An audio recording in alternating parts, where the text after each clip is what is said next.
Colonel के साथियों पर हमला कर देता है और उनसे हथियार छीनकर उन्हें मार डालता है। यहाँ डैनी कर्नल आ जाते हैं। कर्नल के लोग हेलीकॉप्टर से नीचे मौजूद सभी लोगों पर अंधाधुंध गोलियां बरसाना शुरू कर देते हैं। अब कहानी की शुरुआत में हम एक मछुआरे को देखते हैं जिसका नाम सोलोमन है। सोलोमन की एक छोटी सी फैमिली है जिसमें उसकी वाइफ, उसके 2 छोटे बच्चे और एक बड़ा बेटा है जिसे सोलोमन पढ़ा लिखा कर डॉक्टर बनाना चाहता है। वो नहीं चाहता कि मेरा बेटा मेरी तरह एक मछुआरा बने, लेकिन सोलोमन बहुत ज्यादा गरीब होता है। इसलिए एक दिन जब उसके बेटे की स्कूल से छुट्टी होती है तब वो अपने बेटे को घर वापस लेकर आ रहा होता है। रास्ते में वो अपने बेटे से कहता है कि बेटा, गरीबी के चलते मैं तो पढ़ नहीं पाया, लेकिन मैं तुम्हें डॉक्टर जरूर बनाऊंगा। ये दोनों ये बातें कर ही रहे होते हैं। तभी सोलोमन देखता है कि आतंकवादी ग्रुप के लोग उनके गांव पर हमला करने के लिए बढ़ रहे हैं। ये देखकर सोलोमन अपने बेटे को लेकर तेजी से गांव की तरफ दौड़ता है और जल्दी से अपने घर पहुंचता है, जहां वो अपनी वाइफ और बाकी बच्चों से कहता है कि हमें फौरन इस घर को छोड़कर यहाँ से निकलना होगा क्योंकि आतंकवादी लोग हम पर हमला करने आ रहे हैं। वो अपने घर को पीछे से तोड़ देता है और अपनी वाइफ और बच्चों को घर के पीछे के रास्ते से निकाल देता है। अब वो जैसे तैसे करके अपनी वाइफ और बच्चों को यहाँ से भगाने में कामयाब हो जाता है, लेकिन वह खुद उन आतंकवादियों के हाथ लग जाता है। उन आतंकवादियों ने और भी कई सारे लोगों को पकड़ लिया था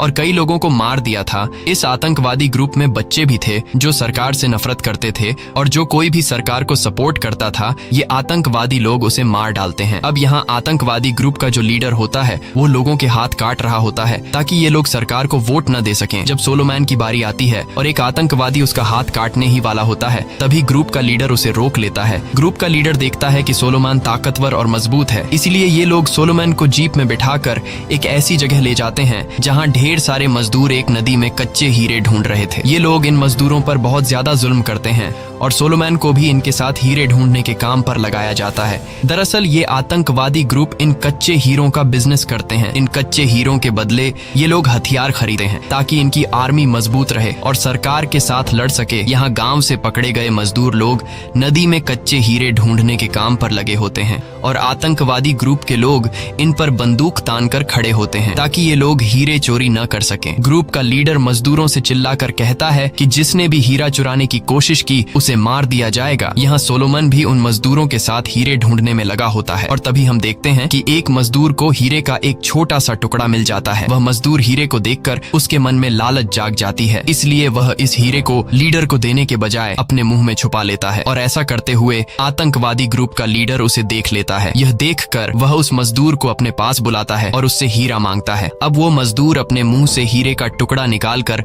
आतंकवादी ग्रुप के लीडर को दे देता है। लीडर हीरा लेने के बाद फौरन उस मजदूर को गोली से शूट कर देता है। ये देखकर सभी मजदूर बहुत ज्यादा डर जाते हैं और सोलोमन भी ये सब कुछ देख रहा होता है। अब यहाँ सीन कट होता है और हम इस कहानी के मेन कैरेक्टर डैनी को देखते हैं जो एक हेलीकॉप्टर में इन आतंकवादियों के ग्रुप के पास आता है। वह इन लोगों से कैप्टन जीरो के बारे में पूछता है और ये लोग डैनी पर बंदूक तान कर उसे कैप्टन जीरो के पास लेकर आते हैं। ग्रुप का कैप्टन डैनी को कुछ हीरे देता है और बदले में उससे बंदूकें मांगता है। डैनी कहता है ठीक है, तुम्हें बंदूकें मिल जाएंगी। दरअसल डैनी एक स्मगलर है जो इन लोगों को हीरे के बदले बंदूकें देता है। डैनी इन हीरों की स्मगलिंग कई सालों से कर रहा है और वह इस काम में काफी प्रोफेशनल होता है। वह हर बार पुलिस को चकमा देकर बॉर्डर क्रॉस कर लेता है। इस बार वह कुछ बकरियों को लेता है और इन बकरियों में से एक बकरी की खाल में उन हीरों को छुपा देता है। बॉर्डर क्रॉस करते वक्त पुलिस उसे पकड़ लेती है। डैनी को लग रहा था कि हमेशा की तरह आज भी वो यहाँ से पुलिस को चकमा देकर निकल जाएगा, लेकिन आज उसकी किस्मत साथ नहीं देती। पुलिस उन बकरियों की तलाशी लेती है और उन बकरियों की तलाशी लेते हुए उन्हें हीरे मिल जाते हैं और डैनी पकड़ा जाता है, जिसके बाद डैनी को जेल में डाल दिया जाता है। वहीं हमें कच्चे हीरों की खान दिखाई जाती है जहाँ सभी मजदूर हीरे ढूंढने में लगे होते हैं और सोलोमन भी हीरे ढूंढने में लगा रहता है। तभी उसके हाथ एक बहुत बड़ा हीरा लग जाता है। उस हीरे को देखकर सोलोमन की आंखें खुली की खुली रह जाती हैं क्योंकि वो हीरा साइज में काफी बड़ा था। अब सोलोमन सोचता है कि यह हीरा गैंग के लीडर को दूं या नहीं, क्योंकि कुछ देर पहले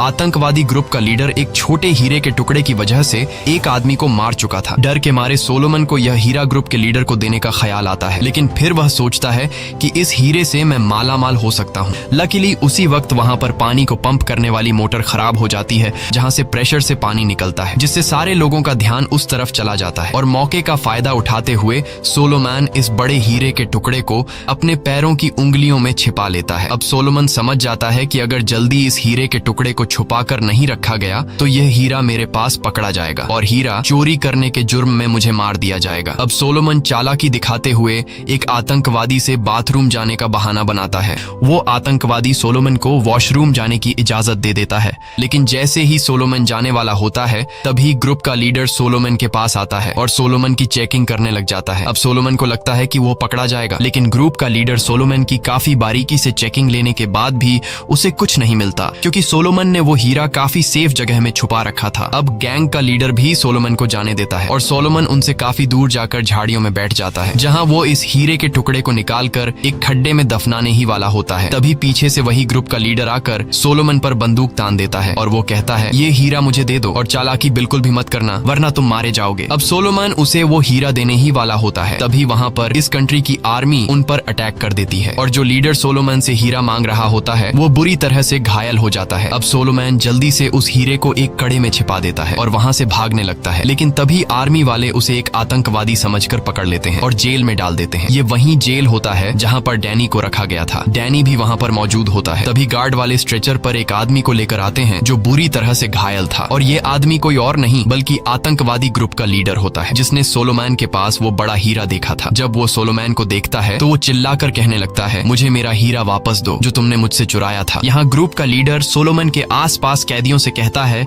कि इस आदमी के पास एक बहुत ही बड़ा हीरा है। इतना बड़ा हीरा मैंने अपनी जिंदगी में नहीं देखा। जो कोई भी सोलोमन से मेरा हीरा निकाल कर देगा मैं उसे $10,000 दूंगा। पैसों का सुनकर सभी कैदी सोलोमन की तरफ देखने लगते हैं। यह सब डैनी भी देख रहा होता है और सोलोमन को पता चल जाता है कि ये लोग मुझे नहीं छोड़ेंगे, इसलिए वो गुस्से में आतंकवादी ग्रुप के लीडर पर चिल्लाने लगता है कि मेरे पास कोई हीरा नहीं है। वह अपने कपड़े उतार कर कहता है, देख लो, मेरी तलाशी लो, कहाँ है हीरा। ये काम करके सोलोमन वहाँ मौजूद सभी कैदियों को तो चकमा दे देता है, लेकिन डैनी को नहीं। डैनी समझ जाता है कि सोलोमन के पास सच में एक बहुत ही बड़ा हीरा है। जेल में रहते हुए कई दिन गुजर जाते हैं और अपने गुनाह की सजा काटने के बाद डैनी को छोड़ दिया जाता है। वो बाहर जाकर अपने दोस्त से मिलता है और उसे कहता है, जेल में सोलोमन नाम का एक आदमी है जिसके पास हीरे का एक बहुत ही बड़ा टुकड़ा है। हमें उसे भी जेल से बाहर निकालना होगा ताकि हम उससे उस हीरे के बारे में जान सकें। डैनी का दोस्त डैनी से कहता है कि सोलोमन को छुड़ाने के लिए हमें पैसों की जरूरत पड़ेगी। डैनी कहता है कि तुम पैसों का टेंशन मत लो, मैं कुछ करता हूँ। डैनी कुछ दिनों के लिए एक होटल में रुकता है और हम देखते हैं कि डैनी अपना एक नकली दांत बाहर निकालता है और उसमें से एक हीरा निकालकर मार्केट में भेज देता है और उन पैसों में से कुछ पैसे अपने दोस्त को देखकर सोलोमन को जेल से छुड़ाने के लिए देता है। असल में डैनी को सोलोमन से कोई हमदर्दी नहीं थी, बल्कि वो सोलोमन से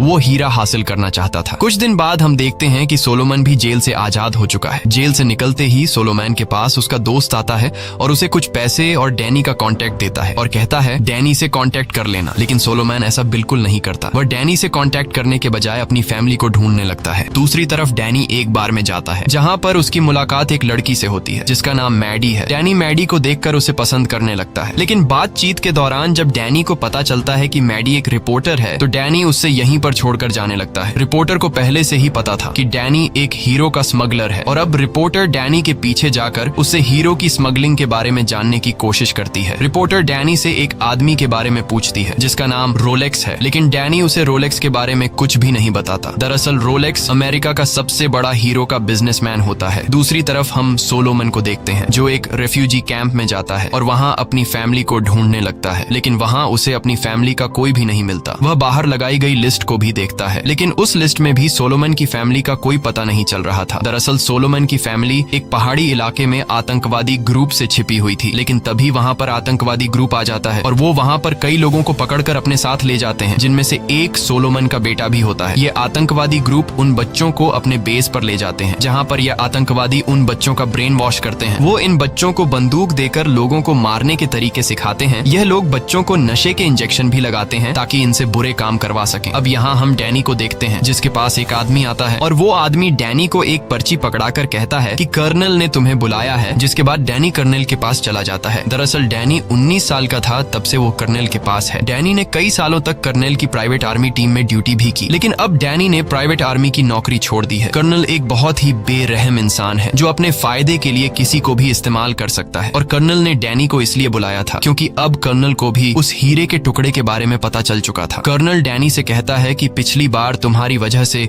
मेरा कई हीरो का नुकसान हुआ था, इसलिए अब तुम मुझे वह बड़ा हीरे का टुकड़ा ला कर दोगे। असल में पिछली बार जब डैनी बकरियों के काल में हीरे के टुकड़े छुपाकर बॉर्डर क्रॉस करते हुए पकड़ा गया था, उन हीरो में कर्नल का भी हिस्सा था, इसलिए कर्नल डैनी से कहता है कि तुम मेरे कर्जदार हो। दरअसल दरअसल ये सभी एक दूसरे के साथ जुड़े हुए हैं। डैनी कर्नल के लिए काम करता है, कर्नल डैनी को हथियार देता है और डैनी उन हथियारों को आतंकवादी ग्रुप को सप्लाई करता है। बदले में डैनी उन आतंकवादियों से हीरे लेता है और वो हीरे डैनी कर्नल को देता है और कर्नल इन हीरों को अमेरिका के सबसे बड़े डायमंड बिजनेसमैन रोलेक्स को पहुंचाता है। इस तरह से इनका यह इलीगल बिजनेस चलता है और इस इलीगल बिजनेस में कई मासूम लोगों की जान चली जाती है। अगले सीन में हम डैनी और सोलोमन को देखते हैं। डैनी सोलोमन से कहता है कि वह बड़ा हीरा जो तुम्हारे पास है उसका आधा मालिक मैं भी हूँ, क्योंकि मैंने तुम्हें जेल से छुड़ाया है। लेकिन सोलोमन डैनी को इग्नोर कर देता है और कहता है कि मेरे पास कोई भी हीरा नहीं है। डैनी सोलोमन से कहता है कि अगर तुम चाहते हो कि तुम दोबारा अपनी फैमिली से मिलो तो इस दुनिया में सिर्फ एक मैं ही हूँ जो तुम्हें तुम्हारी फैमिली से मिलवा सकता हूँ, लेकिन इसके लिए तुम्हें मेरा एक काम करना होगा। तुम्हारे पास जो हीरा है मुझे उसके बारे में बता दो, बदले में मैं तुम्हें तुम्हारी फैमिली से मिलवा दूंगा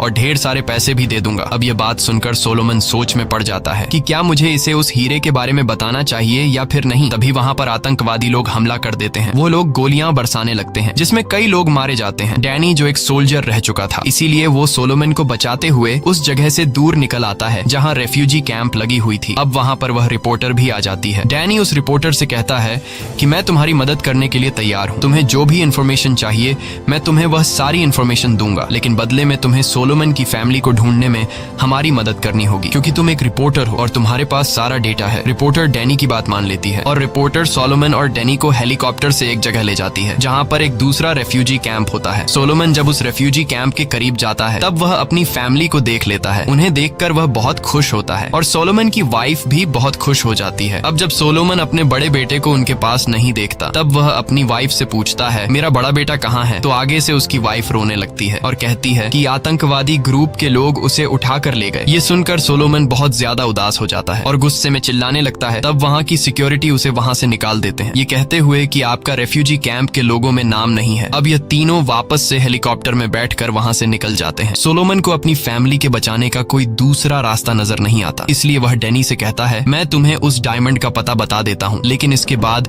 जो भी पैसे आएंगे उससे तुम मेरे साथ मेरे बेटे को उन लोगों से आजाद करने में मेरी मदद करोगे। यहाँ पर डैनी मान जाता है। अब वह लोग वहाँ जाने के लिए तैयार होने लगते हैं, लेकिन वहाँ जाना इतना आसान नहीं था क्योंकि वे आतंकवादी लोग बहुत ही ज्यादा खतरनाक थे। अब यहाँ डैनी कहता है मैं जिस आदमी के लिए काम करता हूँ वह एक कर्नल है और उसके पास आर्मी की एक पूरी यूनिट है जो इन आतंकवादियों से लड़ सकती है, इसीलिए हमें पहले उनके पास जाना चाहिए। डैनी की बात उन्हें ठीक लगती है। इसके बाद यह तीनों गाड़ी में बैठकर उस जगह के लिए निकल पड़ते हैं। कुछ रास्ता तय करने के बाद यह लोग पैदल जंगल में आगे बढ़ने लगते हैं। ये जंगल काफी ज्यादा घना होता है और कई घंटों के सफर करने के बाद यह लोग रास्ता भटक जाते हैं। उन्हें कुछ समझ नहीं आ रहा होता कि जाना किस तरफ है। तभी उनके सामने जंगल के आदिवासी लोग आ जाते हैं और वो लोग इन्हें घेर लेते हैं, लेकिन रिपोर्टर उन्हीं की लैंग्वेज में उनसे बात करने लगती है और उन्हें इस बात की यकीन दिलाती है कि हम आप लोगों को कोई नुकसान नहीं पहुंचाएंगे, इसलिए आप भी हमें कुछ मत कहिएगा। इसके बाद इन लोगों में दोस्ती हो जाती है और वे जंगल के लोग उन्हें अपने ठिकाने पर ले जाते हैं जहाँ यह लोग कुछ देर के लिए आराम करते हैं। अब यहाँ डैनी देखता है कि रिपोर्टर बहुत ज्यादा परेशान है। डैनी रिपोर्टर से उसकी परेशानी की वजह पूछता है। तब रिपोर्टर बताती है कि अगर मैं चाहती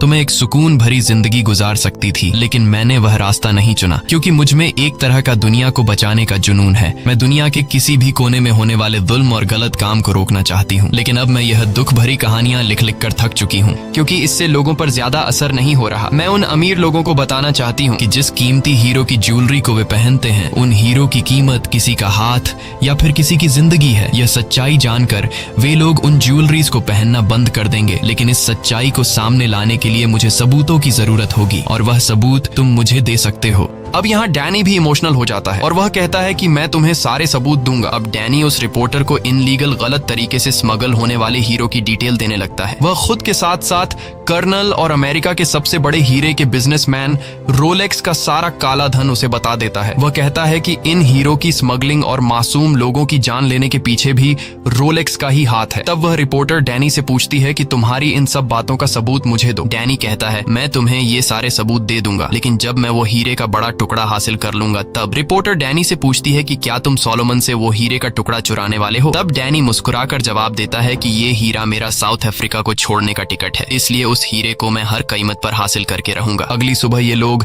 एक मिलिट्री कैंप तक पहुंच जाते हैं और ये मिलिट्री कैंप किसी और का नहीं बल्कि डैनी जिस कर्नल के लिए काम करता था ये उसी कर्नल का कैंप होता है। यहाँ डैनी की मुलाकात कर्नल से होती है। कर्नल डैनी से कहता है कि हमारी मिलिट्री को ज्वाइन कर लो, हम जल्द ही इन आतंकवादियों को खत्म करने के लिए निकलने वाले हैं। तब डैनी कर्नल को समझाता है कि इतनी जल्दी नहीं, ऐसे में वो सब लोग भाग जाएंगे। डैनी उससे कहता है कि पहले मैं और सोलोमन उस जगह पर जाएंगे, वहाँ की पूरी सिचुएशन समझने के बाद मैं तुमसे कांटेक्ट करूंगा और तब तुम अपनी टीम के साथ उन लोगों पर हमला कर देना। कर्नल इस बात को मान जाता है। इसके बाद डैनी सीधा उस रिपोर्टर के पास आता है और उससे कहता है कि मैं और सोलोमन यहाँ से जाने वाले हैं। ये सुनकर वो रिपोर्टर बहुत ज्यादा इमोशनल हो जाती है क्योंकि डैनी और रिपोर्टर अब एक दूसरे को पसंद करने लगे थे। डैनी उस रिपोर्टर को एक डायरी देता है जिसमें रोलेक्स और उसके रॉ डायमंड्स के बिजनेस की सारी डिटेल्स होती हैं। डैनी जाते हुए उस रिपोर्टर से कहता है कि जब भी मुझे मौका मिला तो मैं तुम्हें कॉल जरूर करूंगा। इसके बाद डैनी और सोलोमन उस जगह की तरफ बढ़ने लगते हैं जहाँ पर सोलोमन ने वो हीरा गाड़ा था। कई घंटों से जंगल में सफर करने के बाद रात हो जाती है। रात को यह दोनों जब जंगल में आगे बढ़ रहे होते हैं तभी वहाँ पर आतंकवादी ग्रुप की एक गाड़ी आती है जिसमें कुछ बच्चे बंदूक तान कर खड़े होते हैं और उन्हीं बच्चों में सोलोमन अपने बेटे को देख लेता है। अपने बेटे को देखते ही सोलोमन खुद पर कंट्रोल नहीं रख पाता और वो अपने बेटे को आवाज देने लगता है। पर इससे पहले कि सोलोमन का बेटा अपने बाप को देख पाता बाकी लड़के सोलोमन को देख लेते हैं और वो इन पर फायरिंग करने लग जाते हैं। ये दोनों अपनी जान बचाते हुए वहाँ से भागने लगते हैं और भागते हुए ये लोग झाड़ियों के पीछे छुप जाते हैं। अब क्योंकि रात का टाइम होता है और पूरे जंगल में काला अंधेरा होने की वजह से ये लोग इन दोनों को ढूंढ नहीं पाते और वहाँ से चले जाते हैं। जब सुबह होती है तो डैनी सोलोमन को काफी बुरा भला कहता है कि तुम्हारी आवाज देने की वजह से हमारी जान भी जा सकती थी। यहाँ पर सोलोमन डैनी से कहता है कि मैं अपने बेटे को देखकर खुद पर कंट्रोल नहीं रख पाया। डैनी कहता है चलो ठीक है लेकिन फिर से ऐसी गलती मत करना। अब यह दोनों फिर से उस तरफ बढ़ने लगते हैं जहाँ पर हीरा है, लेकिन कुछ दूर आगे जाने के बाद सोलोमन अपना रास्ता बदल लेता है। तब डैनी उसे गुस्से से रोकता है और कहता है कि हीरा इस तरफ है। सोलोमन डैनी से कहता है कि मुझे अपना बेटा ढूंढना है और वो उस तरफ है। इस बात पर दोनों के बीच बहस होने लगती है। बहस इतनी बढ़ जाती है कि दोनों एक दूसरे को मारने पर उतर आते हैं, लेकिन तभी डैनी सोलोमन के सिर पर बंदूक तान देता है। सोलोमन कहता है कि मैं पहले ही मर चुका हूँ, अगर तुम मुझे मारना चाहते हो तो मार दो, मैं अपने बेटे को किसी भी हाल में ढूंढ कर रहूंगा। ये सुनकर डैनी को एहसास होता है कि वो अपनी जगह सही है। इसके बाद दोनों में सुलह हो जाती है और ये दोनों फिर से आगे बढ़ते हैं। चलते चलते ये दोनों उस जगह के काफी करीब पहुंच जाते हैं जहाँ पर सोलोमन ने हीरा छिपा कर रखा था। ये लोग वहाँ दूरबीन से उन लोगों पर नजर रखते हैं जहाँ मजदूर काम कर रहे होते हैं और ढेर सारे आतंकवादी ग्रुप के लोग बंदूक तान कर खड़े होते हैं। इन लोगों को महसूस हो जाता है कि इस समय हमला करना ठीक नहीं होगा। जैसे ही रात होती है सोलोमन उन आतंकवादियों के ठिकाने में घुसकर अपने बेटे को ढूंढने लगता है। यहाँ पर सोलोमन को अपना बेटा दिखाई देता है जो कुछ लड़कों के साथ ताश खेल रहा होता है। सोलोमन उसके पास जाता है और उसे बुलाने की कोशिश करता है, लेकिन उसका बेटा उसे पहचानने से इनकार कर देता है। वह अपने बाप को धक्का देकर पीछे करता है और अपने साथियों से कहता है कि यह दुश्मन है। जिसके बाद सब लोग सोलोमन पर बंदूक तान देते हैं और सोलोमन को कैदी बना लेते हैं और उसे अपने कमांडर के पास ले जाते हैं। और यह कमांडर कोई और नहीं बल्कि वो आदमी होता है जो सोलोमन की वजह से घायल हुआ था। ये सारी चीजें दूर खड़ा डैनी भी देख रहा होता है और वो समझ जाता है कि यही मौका है इन्हें खत्म करने का। इसके बाद डैनी अपने कर्नल से कांटेक्ट करता है और उससे कहता है कि जल्दी से इस जगह पर अटैक करो। कमांडर सोलोमन को देखकर कहता है कि मैं जानता था कि तुम यहाँ हीरा ढूंढने जरूर आओगे और अब जब तुम आ गए हो तो तुम मुझे वह हीरा ला कर दोगे। लेकिन सोलोमन हीरा देने से इनकार कर देता है। ये सुनकर कमांडर गुस्सा हो जाता है और वह सोलोमन के बेटे को पकड़कर कहता है कि अगर तुम मुझे उस हीरे के बारे में नहीं बताओगे तो मैं तुम्हारे बेटे को यहीं पर मार दूंगा। अब यहाँ पर सोलोमन अपने बेटे को बचाने के लिए उसे हीरे का पता बताने ही वाला होता है कि तभी कर्नल के लोग आ जाते हैं। कर्नल के लोग हेलीकॉप्टर से नीचे मौजूद सभी लोगों पर अंधाधुंध गोलियां बरसाना शुरू कर देते हैं। अब सोलोमन का बेटा बहुत ज्यादा डर जाता है और उसे गोलियां लगने ही वाली होती हैं। तभी डैनी आकर उसे बचा लेता है। दूसरी तरफ सोलोमन आतंकवादी ग्रुप के कमांडर को मार देता है। कर्नल के लोग यहाँ मौजूद सभी आतंकवादियों को मार डालते हैं और कर्नल के लोग इस पूरे एरिया को अपने कंट्रोल में ले लेते हैं। इसके बाद कर्नल डैनी के पास आता है और उसे कहता है कि अब मुझे उस हीरे के बारे में बताओ। डैनी कहता है कि मैं तुम्हें उस हीरे के बारे में बताऊंगा, लेकिन हम उसका आधा आधा करेंगे। कर्नल तुरंत डैनी की बात मान लेता है। डैनी यह देखकर शक में पड़ जाता है कि कर्नल इतनी आसानी से कैसे मान गया, क्योंकि कर्नल बहुत ही बेरहम इंसान है और पैसे के लिए किसी को भी मार सकता है। डैनी समझ जाता है कि हीरे के मिलने के बाद कर्नल उसे और सोलोमन को मार देगा।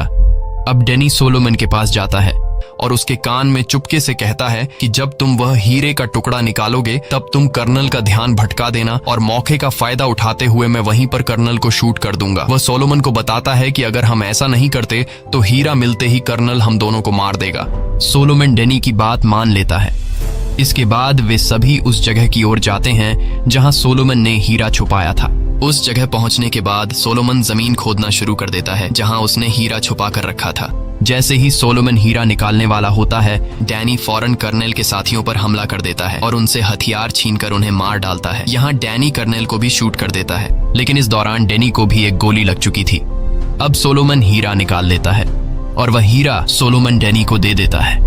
जैसे ही वे दोनों यहाँ से निकलने वाले होते हैं, सोलोमन का बेटा आकर डैनी पर बंदूक तान देता है क्योंकि वो पूरी तरह से ब्रेन वॉश हो चुका था। सोलोमन उसे आवाज देता है, तुम मेरे बेटे हो, लेकिन वह अपने पिता को पहचानने से इनकार कर देता है। तब सोलोमन उसे उसकी माँ के घर और उसके भाई बहनों की याद दिलाता है। ये सुनकर सोलोमन का बेटा रोने लगता है और वह अपने पिता के गले लग जाता है। तभी आर्मी के और लोग भी आ जाते हैं, इसलिए ये लोग खुद को बचाते हुए यहाँ से भागने लगते हैं। रास्ते में डैनी अपने एक दोस्त को कॉल करता है और हेलीकॉप्टर लाने को कहता है। कुछ देर बाद हेलीकॉप्टर पहुंच जाता है, लेकिन वह यहाँ लैंड नहीं कर सकता था, इसलिए वह हेलीकॉप्टर ऊपर पहाड़ी की चोटी पर उतरेगा। कुछ दूर जाने के बाद गोली लगने की वजह से डैनी आगे नहीं चल सकता था। तब सोलोमन उसे अपने कंधे पर उठाकर ले जाने लगता है, लेकिन गोली लगने की वजह से डैनी का बहुत खून बह चुका था। इसलिए वो सोलोमन से कहता है कि अब मैं आगे नहीं चल सकता, तो मैं अकेले ही जाना होगा। और डैनी अपने जेब से हीरे का टुकड़ा निकालकर सोलोमन को दे देता है। सोलोमन कहता है कि मुझे लगा तुम मुझसे ये हीरा चुरा लोगे। डैनी हंसते हुए कहता है, हाँ सोचा तो मैंने भी ऐसा ही था, लेकिन अब मुझे लगता है कि इस हीरे की जरूरत सबसे ज्यादा तुम्हें है। ये है तुम्हारे बेटे का फ्यूचर। तुमने मुझे बताया था ना कि मैं अपने बेटे को डॉक्टर बनाना चाहता हूँ। ये सुनकर सोलोमन बहुत ज्यादा इमोशनल हो जाता है। डैनी सिर्फ सोलोमन को हीरा नहीं देता, बल्कि वह इसे उस रिपोर्टर का कॉन्टेक्ट दे देता है। साथ ही वो सोलोमन को अपनी बंदूक पकड़ाते हुए कहता है